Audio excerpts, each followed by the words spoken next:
Welcome everyone to SCOTUS and Sandwiches, our lunchtime webinar talking about what's going on with abortion rights across the country and of course here in New Jersey. My name is Caitlin Voidowitz and I serve as the Vice President of Public Affairs at Planned Parenthood Action Fund of New Jersey. And we are joined today for our conversation by Roxanne Sataki with the Cherry Hill Women's Centers and Rachel Sussman with Planned Parenthood Federation of America, as well as our opening speaker. We're very pleased to be joined by Attorney General Matt Platkin. Thank you so much for being here, Attorney General, and I will hand it over to you. Thanks, Caitlin. Thank you for the intro, and more importantly, thank you for having me and for the work Planned Parenthood does, not only in New Jersey, but across the country. But I've had the great fortune of working with Caitlin and this team, Liz Coulter, going back to Christine Sadovi days when she was there. Tremendous partnership between the governor's office, the administration, our Department of Law and Public Safety, and the work you do. And as I was saying to Caitlin before I came on, I'm really thrilled to be here. I just wish we were talking about something different. And I wish I had a better national story to tell. I think we have a really positive New Jersey story to tell, and I'll touch on that in a second. But there's no question that the stakes for reproductive rights and abortion rights in the United States have never been higher. And, I went to law school. I learned, like so many of you, I learned about stare decisis. I thought precedent mattered. And we have 50 years of United States Supreme Court precedent, 50 years of circuit precedent, and in many cases, state court precedent built on Roe, Casey, and the like. And this Supreme Court has seemed to indicate, we'll find out, I'll touch on Dobbs in a second, we'll find out what they'll do in the next couple months, but they have seen with the new 6-3 majority, clearly willing to revisit, reassess, overturn significant portions of that precedent. And Planned Parenthood has been on the front lines in New Jersey of recognizing that risk now for several years, and have worked with us to put the protections we can put in place in state law and using our existing legal authority to ensure that at least in New Jersey, reproductive rights will be protected. But the story across the country is a concerning one. And, I know you all understand this, but it's really important to remember that the fight for reproductive rights is not just about reproductive rights. It's a fight for racial justice. It's a fight for women's equality. It's a fight to ensure that only women are making decisions about their bodies and how their reproductive choices are made. And we're seeing now across the country a series of states preparing for what could happen in the next couple months. So we know that when the Supreme Court decides Dobbs, they will directly address whether Mississippi's 15-week abortion ban is constitutional, and what they'll do, we'll have to see whether how broad of a ruling, but it's a significant case because they're revisiting pre-viability abortion bans. And across the country, we know that there are 13 states that have trigger laws that could come in effect if Roe is overturned. I was just looking, there have been 86 bills introduced across 31 states that either restrict or block access to abortion. And of course, we know the Texas 6-week ban and the private right of action that they've enacted into law. I sit here, I'm at a conference in Austin, Texas, so it is obviously a hot topic here, but the litigation in that case is proceeding. Courts have not blocked it, and there's a number of copycat bills being introduced across the country. So that's the national landscape. And, certainly if the court overturns Roe, it will be catastrophic for women across the country. And even if they protect it in some way, I think the alarm bells will still continue to ring, because we know that this court is going to be continuing is going to continue to be willing to reassess and reconsider the Roe line of cases. And there's certainly a number of other cases working their way up through the circuits that could provide even further opportunity to roll back reproductive rights protections across the country. So I touched a little bit on what we've done. And again, I have to give credit to Caitlin, your team, and everybody on this call for the advocacy that you put forth to help pass the Freedom of Reproductive Choice Act at the end of last session. Governor signed it, codifying the right to reproductive autonomy, the fundamental right to reproductive autonomy into state law. As you know, our state constitution has been interpreted to go further than the federal constitution and protected the right to reproductive justice, right to abortion, and also has protected the right to funding for abortions provided, medically necessary abortions provided through Medicaid. And right to choose versus burn is still good law, but it's very important that we stepped up with your help to codify the right to reproductive rights into state law. And that will ensure that if the Supreme Court does do what they seem inclined to do and roll back protections under federal law, that women in New Jersey will continue to retain the same rights and protections under state law.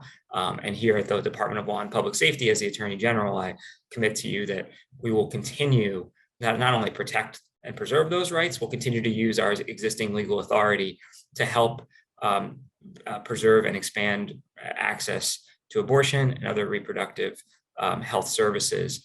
And, just an example that you all know about, in October of last year, the Board of Medical Examiners, which is under the Division of Consumer Affairs, rolled back and repealed a number of medically unnecessary regulations on abortion.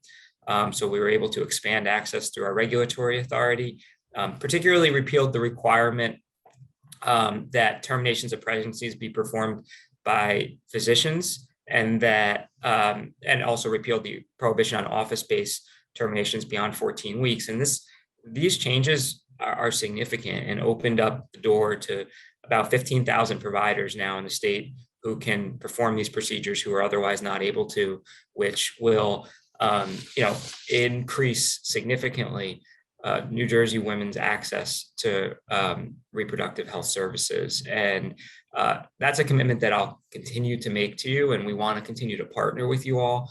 And if there are ways that we can continue to work together, I'm certainly all ears. But I think the bottom line here is this is a tough time. There probably hasn't been a more concerning time for reproductive rights in the United States of America since Roe came down 50 years ago. I'm so grateful that we live in a state that has taken the efforts that we have to protect it. But as I sit here in Texas, I know that women across this state and in too many states across the country are losing their rights on an almost daily basis and don't feel like the state that they live in is treating them as equal members of their society. I was joking, my wife went to UT, I met her in South Texas. I have a long history down here, and I was joking with her, maybe someday, we'll move back. And she said, absolutely not, we can't. And I wasn't even thinking, and she said, absolutely not, there's no way I'm going back there. And, so in New Jersey, I'm very proud of what we've done. And I credit the work of every advocate on this call because your voice really matters, and it pushes us to do better and to be better. And I couldn't be more grateful for your partnership and for everything you're doing to help women across our state and ultimately help women across our country. So Caitlin, I thank you for the opportunity. I think these are great discussions. I'm always happy to come back if there's anything you need from me. And I hope I look forward to a productive discussion. Thank you so much for joining us, Attorney General, all the way from Texas, and for all of the work that you have done and your office has done to ensure that the rights of New Jersey pregnant people are protected at this time. And we just really appreciate your partnership and support. Thank you. Right back at you. Well, now it is time to hear from some other folks who worked on this issue. some of, I think all of which also live here in New Jersey. So I would like to turn it over to Roxanne. If you'd like to introduce yourself, tell us who you are, where you work, and what you do. Hi, everyone. Thanks, Caitlin. Thank you so much to Planned Parenthood for having this today and for welcoming me. I'm Roxanne Sataki. I use she, her pronouns, and I serve as the Director of Community Engagement for the Women's Centers, and we're a group of independent abortion providers. We have 5 offices in 4 states. So we have our Atlanta Women's Center in Georgia, our Hartford GYN Center in Connecticut. We have an office in Delaware County and one in Philadelphia and PA, and of course my home base of Cherry Hill Women's Center here in New Jersey. So I've been working for about 10 years in abortion care and have done everything from answering the phone and scheduling appointments to doing in-clinic patient support to now I do more advocacy and got to work really closely with Caitlin and some of you that I see on the attendees with our Thrive New Jersey Coalition. And I'm so glad to be here today. Thank you.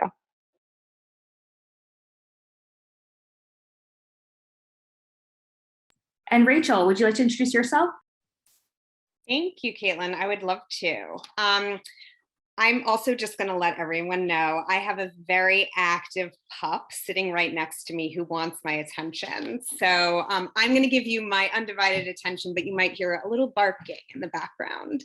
My name is Rachel Sussman. I use she, her pronouns. I'm the Vice President of State Policy and Advocacy at Planned Parenthood Federation of America and also Planned Parenthood Action Fund. And I've been doing this work for about 15 years and have really kind of seen the trajectory of attacks increase really since 2010, seeing it culminate kind of in this moment now.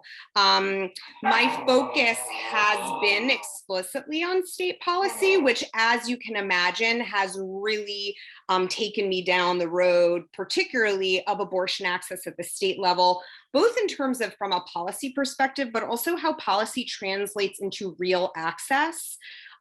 There are already so many people who live across this country with the current protections of Roe who just simply do not have access to abortion. So hearing the Attorney General talk about how New Jersey has stepped up is crucial. The work you do here actually impacts people in restricted states. And so I'm thrilled to be here with all of you and also want to congratulate all of you on your work over the past year in passing legislation and moving unnecessary restrictions, and look forward to the discussion. Thank you, Rachel and Roxanne. So glad to have you join us.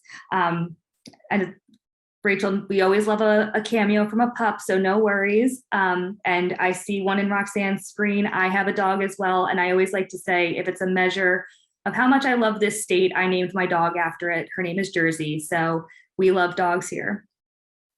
So with that, actually, Rachel, I'd love to toss it over to you because you started to touch on this a little bit in your opening remarks. Can you paint a picture of the landscape post-decision?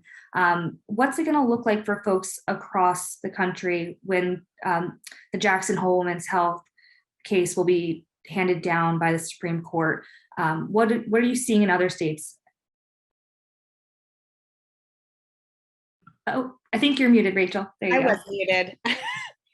Maybe what I could do, Caitlin, if it would be helpful, I can spend just like 2 minutes giving a top level what we believe or what our expectations are for the decision coming down, and then kind of flow from there what the national impact may be. So as folks on this call already probably know, Roe versus Wade really creates a barrier between what the states are allowed to do in terms of restricting access to abortion, and creates kind of a basement almost of making sure that that the right to access pre-viability abortion is available in all 50 states. The case before the court right now comes out of Mississippi. It was a law that the Mississippi legislature passed banning abortion at 15 weeks in pregnancy, which is significantly below pre-viability. The lawsuit was brought by Jackson's Women's Health Center, an independent provider in Mississippi, the only abortion provider in Mississippi. And that case has made its way through the courts and is now before the Supreme Court. We expect the decision towards the end of June. That's usually when decisions come down, although it could come down any day now. So we're really contemplating, three possible scenarios that the case could come down under. It is very possible. And based on oral arguments in November, I think many people feel as though the most likely scenario is the court just overturns Roe v. Wade completely. And what that does is it gets rid of that basement. It gets rid of that barrier that prevents states from being able to restrict access to abortion pre-viability. So as the Attorney General mentioned, you can have states that already have trigger laws where they have passed that have said, if Roe is overturned, we're going to enact an abortion ban. There's some states with pre-Roe bans. So Roe was decided in 1973. Some states had bans on the books before that could be resurrected. And then, of course, you have all the states that are currently actively trying to ban abortion. So if Roe is completely overturned, it basically just gives permission to all the states to do whatever they want as it relates to abortion access. So New Jersey still gets to be this bastion, but there's over 26 states that both politically and based on their history are very likely to ban abortion. It's not going to happen the day after the decision, but over time, you will slowly see states eroding access, including all-out banning abortion, especially if Roe is overturned. A majority of those states are in the Midwest and the South. And as many of us know, what that's going to require is people to leave their state. And who gets to leave your state if you need access to abortion? People with resources. People with networks in other parts of the country.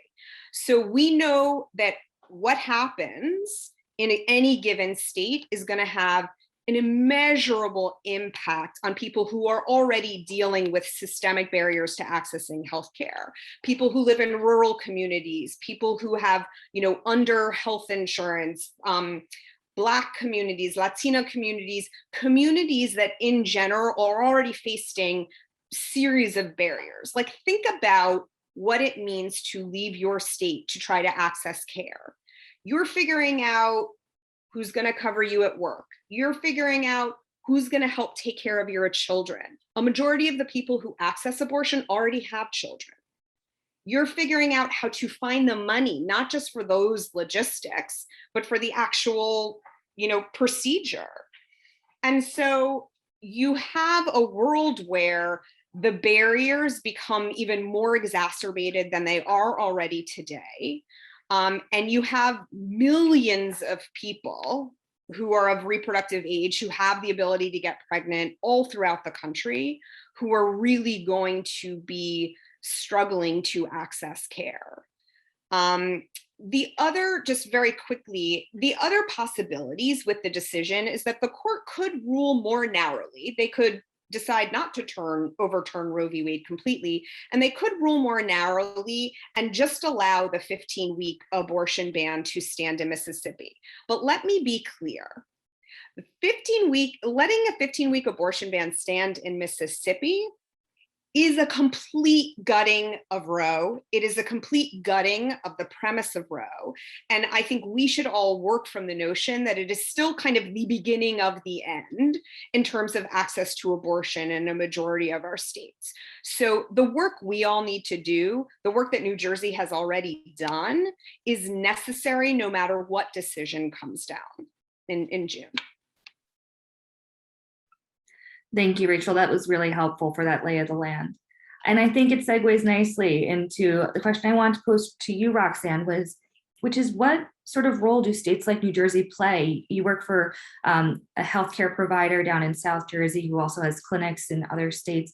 What role do safe haven states like New Jersey play in providing care, and how can states like New Jersey work to ensure that care is not only affordable and but accessible as well? Thanks, Caitlin. Yeah, and Rachel did a really great job of laying out all the information that we have right now on Dobbs versus Jackson Women Health, but there are really a lot of unknowns at this time. What we know to be true is that without any of the theoretical thinking is that the abortion is legal today. We have Roe today, but it's still inaccessible. for far too many people in this country. These scenarios, that we're talking about are happening right now. The legal right to abortion has never equated to practical access for Black and Brown communities, for young people, for people who live in rural areas, for our trans and gender nonconforming neighbors, because there are so many disproportionately high barriers just to healthcare generally. And these are all compounded by the hundreds of abortion restrictions that the Attorney General mentioned coming out of states, right? Last year was the highest number of states that were, or the highest number of abortion restrictions that were passed in states ever on record. This means that care for many people, even today, is unaffordable, it's highly stigmatized, it's exceedingly far from home. So what that means is that even today, states like New Jersey are caring for tons of people from out of state. And we see that play out at Cherry Hill Women's Center every day. If you come, to our clinic, especially on a weekend, and even just walk through the parking lot, the number of different license plates that you'll see, right, are across the board from states in the surrounding area in the Northeast, but also increasingly from the South. We're increasingly seeing patients coming up from Texas. And so I think, we've had a little bit of a taste of what a post-Roe scenario can look like. And it's important that, we're addressing this in a larger context, because restrictions on abortion have really far-reaching consequences, both deepening existing health and, economic inequities, and worsening health outcomes for pregnant people and people who are giving birth. So abortion, we know, must be available to anybody who needs it, wherever they are, whoever they are, however much money they make. And in a post-Roe scenario, where Roe is overturned or significantly weakened, totally gutted, hundreds of thousands of people are going to be left without any abortion care options in their states at all. And so states like New Jersey are really going to need to step up to meet the need. The increasing number of patients is going to have a significant impact on our healthcare ecosystem or our healthcare infrastructure.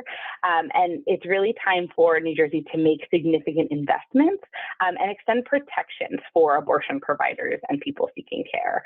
I know many of you, myself included, worked hard to try to pass the Reproductive Freedom Act and celebrated the passage of the Freedom of Reproductive Choice Act. We joined a number of states who were taking steps to solidify abortion rights in this moment. But there remains much work to do. Notably, abortion remains unaffordable for a lot of folks. And so it's beyond time for us to take the steps that we need to make sure that all insurance policies cover abortion, just like any other healthcare, and that it's covered without unaffordable copays, unaffordable co-insurances, coverage, that it remains, that leaves you with a cost of care that's higher than an out-of-pocket cost. It might as well not be insurance coverage at all. And we also know there's, a number of New Jersey residents without any traditional path towards insurance coverage. And we have to make sure that those folks are resourced to access care as well. I think we can also look to other states for guidance on sort of how to best navigate this uncertain future. There's a lot of things that we can do. There's a lot of state-specific New Jersey things that we should be doing, but there's also some good examples of policies that we know would help in the situation that exists right now, and then the potential futures that we're looking ahead. So I mentioned earlier that we have our Hartford GYN Center in Connecticut, and Connecticut lawmakers are taking steps right now to protect abortion providers and patients and people who support people who are having abortions, making sure that we're not going to be impacted by aggressive anti-abortion state overreach and criminalization. Because making abortion illegal is not going to be the end of it. It's going to be criminalizing pregnancy outcomes. It's going to be criminalizing people who leave their state to have abortions, and criminalizing the physicians and advanced practice clinicians that are providing that care. And so Connecticut is insulating themselves against those attacks, which is really important to maintain the care provision that we have. Additionally, I mentioned, the cost of care being unaffordable, and we talked a lot about travel. So the state of Oregon just passed new legislation that established a $15 million fund for people who are traveling to the state to receive abortions and providers performing the procedure. So this is making a really deep investment to ensure that things are going to be able to keep running. People aren't going to be stuck in circumstances where, people who have means can travel and people who don't have means cannot. States like Oregon are making sure that everybody's going to have equitable access to those services. And I think that's something that New Jersey should really look into, in addition to funding for training of additional providers. We took this great step to remove our physician-only requirement. And now there are all of these thousands of advanced practice clinicians that can provide care, but they need training. And that's going to take time, that's going to take resources.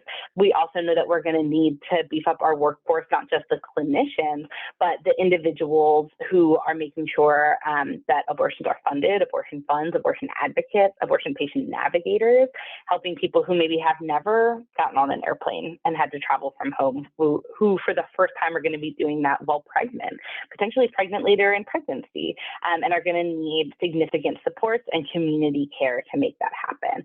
So there's a lot of work ahead of us to be done.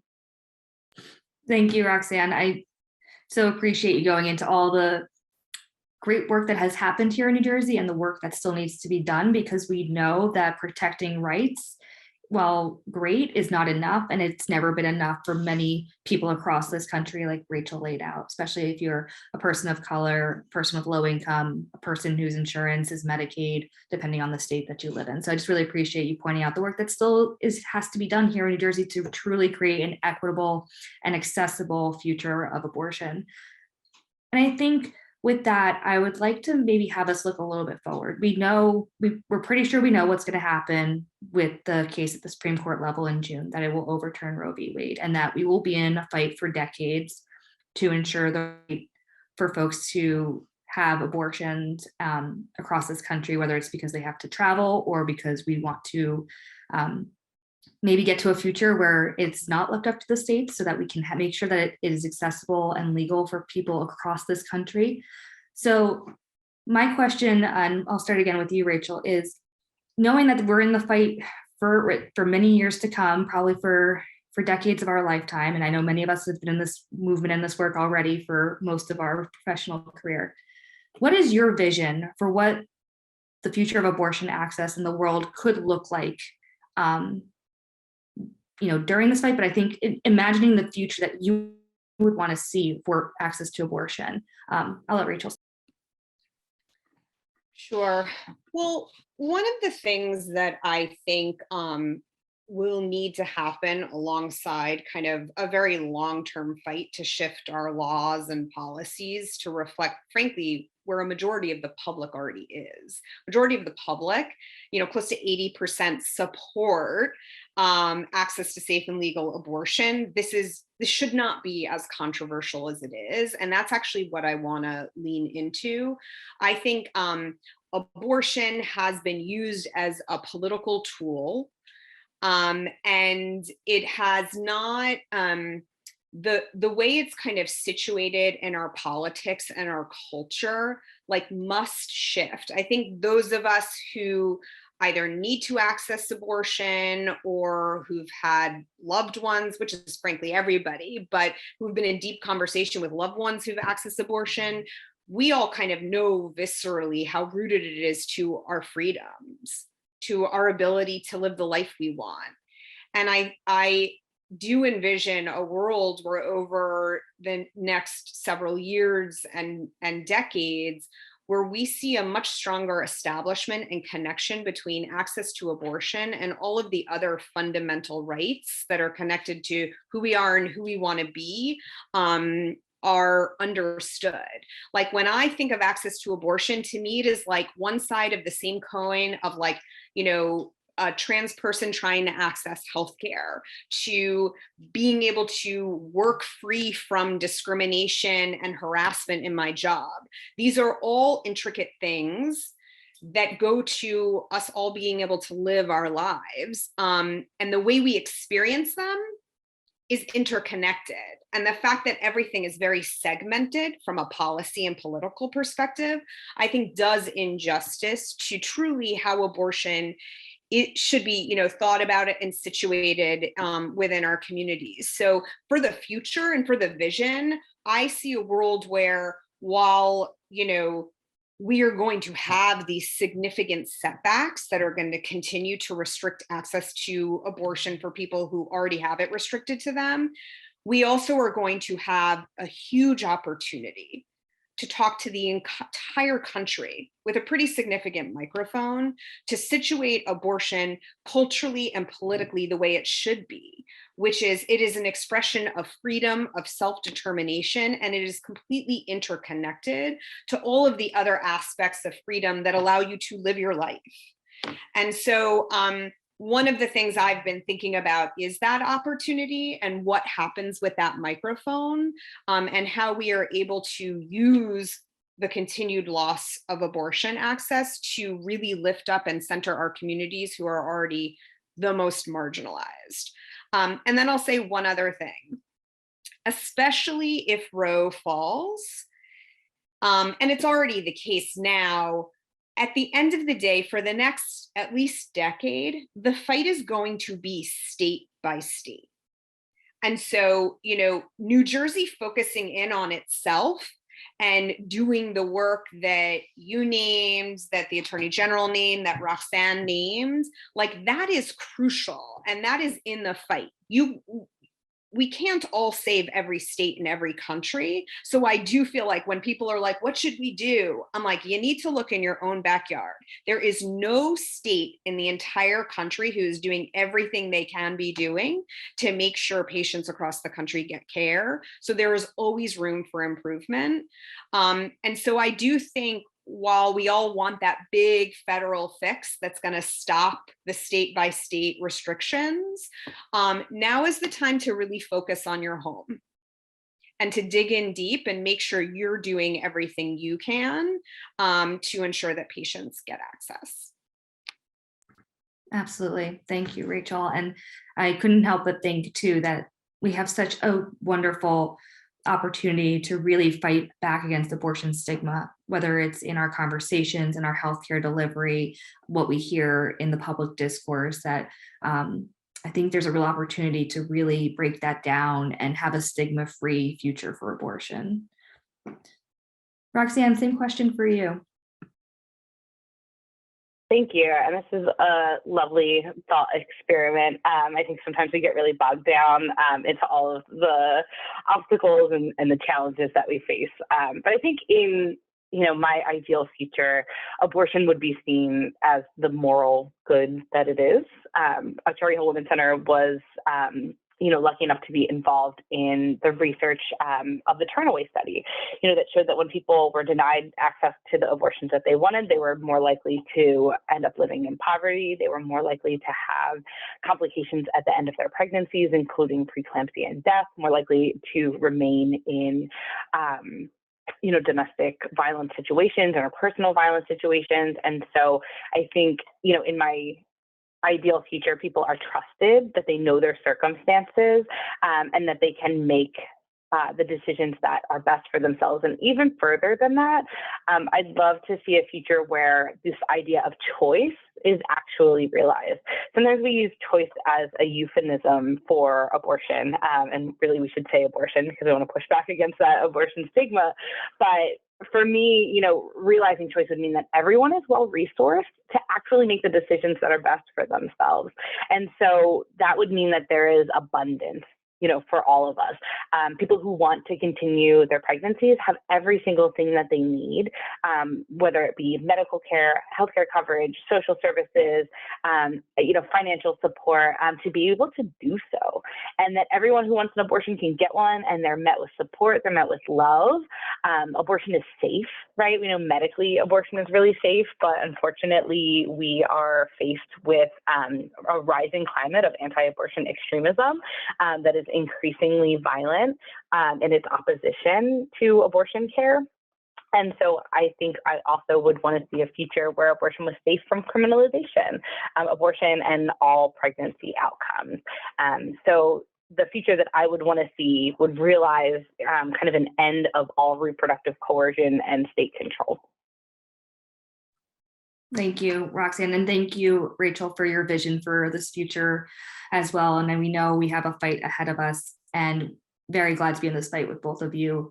and everyone who's listening here today, because I know they deeply care about this issue. I just want to take a moment to say, if folks want to get involved, as Rachel said, look in your backyard here in New Jersey. You can visit ppactionnj.org, sign up for our action alerts, come to more events like this, come to more events in person in the future, and get involved with us. Roxanne, if folks would like to get involved with Cherry Hill or find out more information, where can they go? Yeah, so you can visit the womencenters.com/take action and see a bunch of different ways that you can plug in with our organization.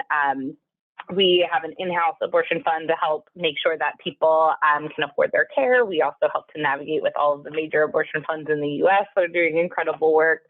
On the ground, if you're local, we always are welcoming clinic escort volunteers to help walk patients into the facility, past protesters. You can join our email list to just stay tuned when we're doing events or educational opportunities or any, there's always ways to plug in, sign on, engage, listen, learn. And so we try to do our best to amplify all of those things. Thank you. And Rachel, I know you told all of us to get involved right here in the Garden State, and you work obviously on a national level, but is there any work that you'd want to highlight that comes out of your state policy work that folks might find interesting as a part of this conversation? Sure. I mean, one of the things that we do from a national perspective is kind of look across the country at kind of modeling. I mean, Roxanne gave some great examples of like the work that Oregon is doing, California is doing really interesting work, you guys are doing really interesting work. So one of the ways we try to support all of you and you guys being the advocates on the ground and deciding what you need in your own state is just kind of giving you insight into what other states are doing. And we do that both for states that are really pushing the envelope and expanding access, and we also do that a tremendous amount for states that are facing restrictions. And so part of what I want to say, while I really kind of push the notion of doing the work in your own backyard, the work you do in your own backyard does not stay just in New Jersey. So both in terms of the fact that when and if we get a bad decision, New Jersey is going to see an increase in patients. So what you are doing now is helping other parts of the country. It is also crucial that we really set the stage to establish what access to abortion and what policies should exist in a state on the side of expanding services. And so you guys being an example and, building out policy that we then can transport to other states is crucial. And so that's a lot of the work the national office does. It's like picking up what you guys build and trying to ship it out to other places so everyone can benefit from the work that you're doing. Thank you, Rachel. And everyone, once again, if you'd like to get involved, we've put some links in the chat to get involved with Planned Parenthood Action Fund of New Jersey and the Women's Centers. I want to thank you both again for being here today, and I want to thank everyone for joining. This was a fantastic conversation, and let's keep fighting the good fight, y'all. Thank you, everybody. Bye. Thank you. Take care.